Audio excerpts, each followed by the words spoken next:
Magandang umaga sa inyo. Kung nga pala si Floating Baliena, tayo ay mag-aayos ng motor. Kasi kahapon, tinesting ko yung motor. Kumikislap-kislap yung ilaw. Drain yung battery. Malakas yung stator nito, naka full wave to. Ang hinala ko, ang sira niya, rectifier. So ayan, tinesting ko. Aayusin na natin siya. Hindi na natin siya sisirain. Ito,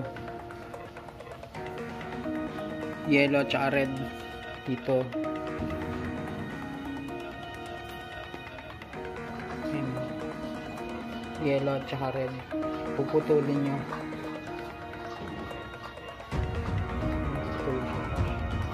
Tapos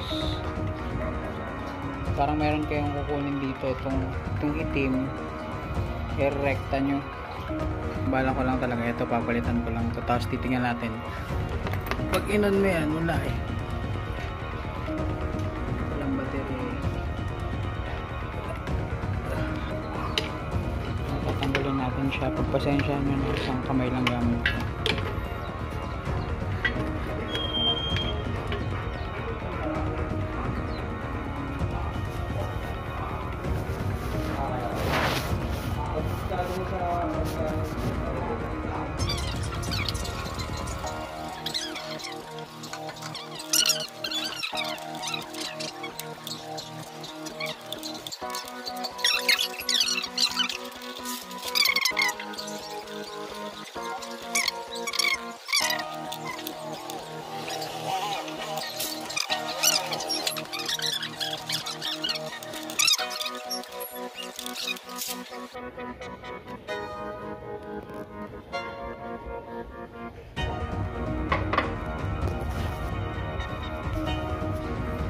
Ito yung tinanggal natin. Ito yung kakabit natin.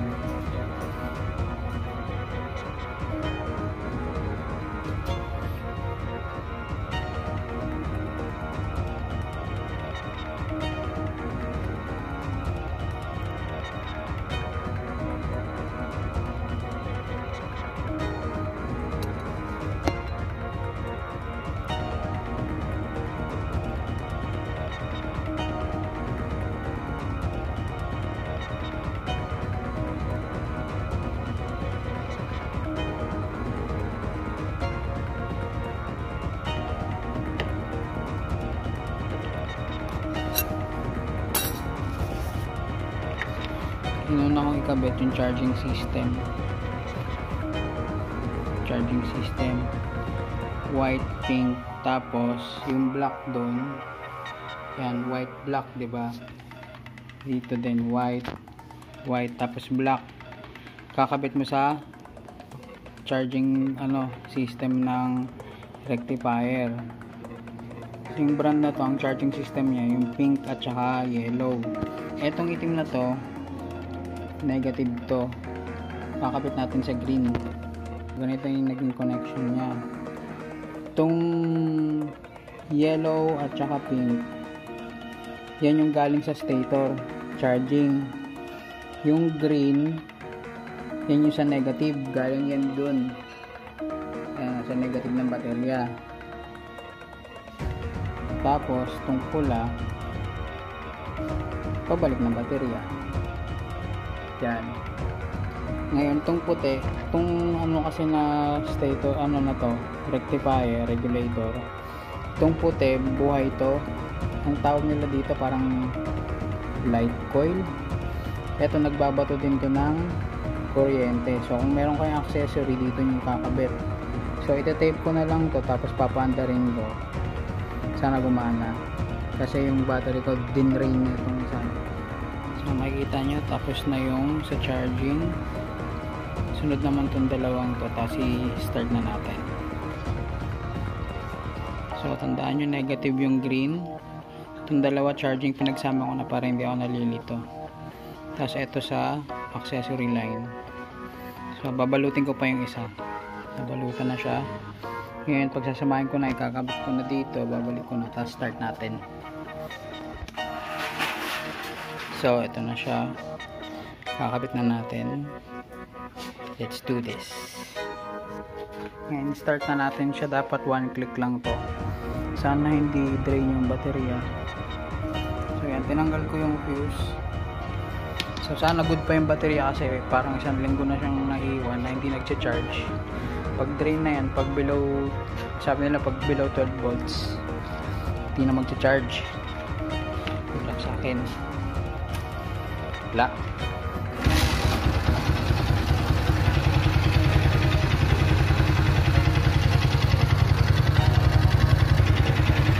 Ang sipa lang.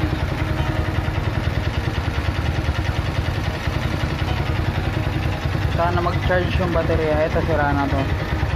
Merong tutorial sa internet kung paano ayusin to, parang may papalitan lang, kaso nga lang parang tutunawin mo to, hindi siya mabubuksan, kumbaga disposable. Test natin, labas ako, test ko, hindi ko mabibidyo, hindi ko makahawakan, wala akong ano, test ko. Ilaw,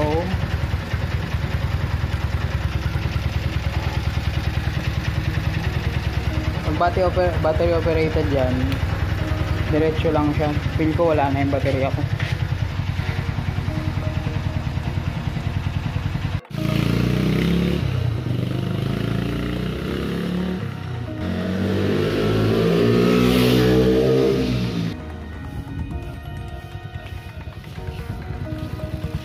Wala na parts, drain na yung baterya. So, dahil drain na yung baterya, meron tayong ipapalit. Yung susunod, dahil wala na akong baterya, walang pambili, gagamitin natin yung napanood natin na pampalit sa baterya. So, watch out. Floating Balyana, signing out.